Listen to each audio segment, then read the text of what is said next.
नमस्कार। चलिए आज एक सफर पर चलते हैं।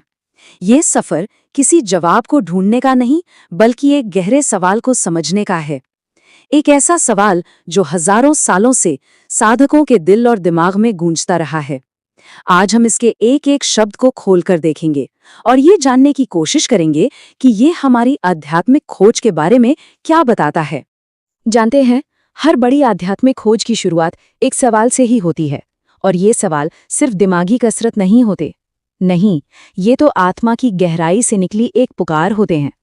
आज हम जिस सवाल की पड़ताल कर रहे हैं, वो साधक, उसकी साधना और उसके लक्ष्य के पूरे रिश्ते को हमारे सामने रख देता है। जरा इस सवाल पर गौर कीजिए। ये सिर्फ एक मामूली सी इच्छा नहीं है। इसमें एक पूरी सोच, एक पूरा नजरिया छिपा है। इसमें कोशिश है, उम्मीद है और परमात्मा के साथ एक रिश्ते की उम्मीद भी है। तो चलिए इसके हिस्सों को एक एक करके समझते हैं। सवाल पूछते ही पूछने वाला हमें एक दो राहे पर लाकर खड़ा कर देता है। एक रास्ता है तपस्या का और दूसरा है साधना का। देखिए, दोनों में ही समर्पण चाहिए, पर दोनों का तरीका, दोनों की एनर्जी बिल्कुल अलग है। ये चुनाव हमें साधक के बारे में क्या बताता है, आइए देखते हैं। यहाँ जो फर्क है ना, वो बड़ा दिलचस्प है। सोचिए, एक तरफ है तपस्या जो आग की तरह है, तेज, तीव्र, जो एक खास मकसद को हासिल करने के लिए की जाती है। और दूसरी तरफ है साधना जो नदी की तरह है, शांत, लगातार बहने वाली, जो जीवन का हिस्सा बन जाती है। दोनों ही समर्पण हैं, पर एक धमाके जैसा है और दूसरा मौसम के बदलने जैसा धीमा और स्थिर। तपस्या शब्द आता है तप से, जिसका मतलब ही होता है गर्मी या ऊर्जा। ये स्पिरिचुअल एनर्जी का एक तरह का विस्फोट है, जिसे एक ही पॉइंट पर फोकस किया जाता है। याद कीजिए पौराणिक कथाओं के ऋषियों को। सालों साल एक पैर पर खड़े रहना या कठिन व्रत करना, उनका लक्ष्य साफ था, अपनी इच्छा शक्ति से ब्रह्मांड की शक्तियों को भी अपने पक्ष में करना। और साधना? साधना बिल्कुल अलग है। वो 100 मीटर की दौड़ नहीं, एक मैराथन है।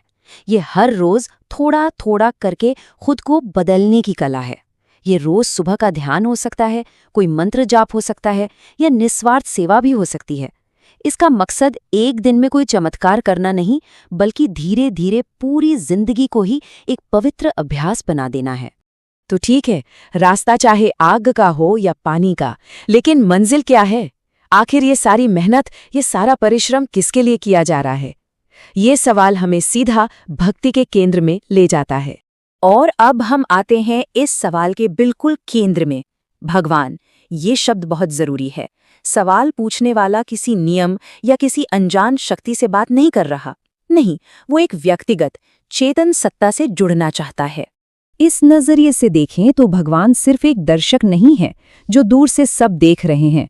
वो एक एक्टिव पार्टिसिपेंट है, एक ऐसी हस्ती जिनसे आप रिश्ता बना सकते हैं, जिन्हें आप खुश कर सकते हैं और जो आपके समर्पण का जवाब भी दे सकते हैं।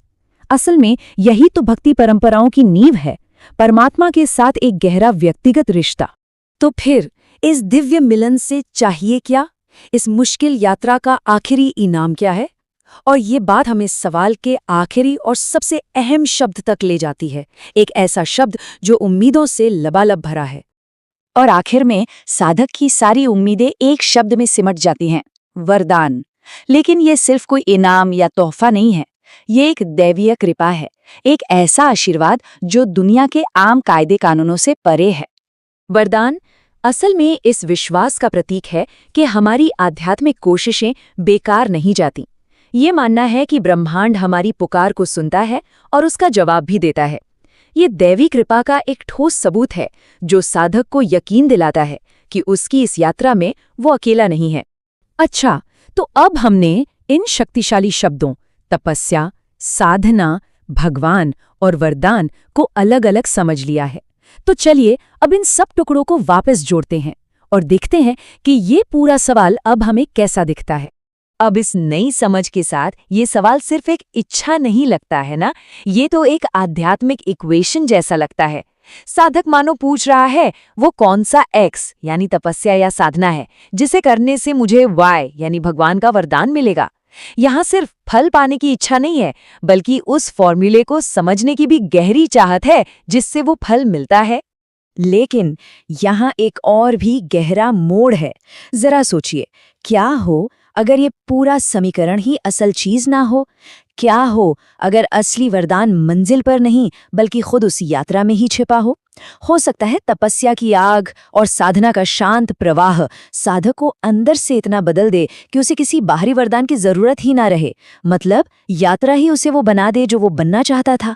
तो हम आपको इसी एक विचार के साथ छोड़कर जाते हैं। क्या ऐसा हो सकता है कि सबसे बड़ा वरदान कुछ पाना नहीं, बल्कि इस सवाल को पूछ पाने की काबिलियत हासिल करना है? क्या पता जब किसी के मन में ऐसा गहरा सवाल उठता है तो यही इस बात का संकेत हो कि परमात्मा ने उसे अपना सबसे बड़ा वरदान तो पहले ही दे दिया है। शायद ये खोज ही असली खजाना है।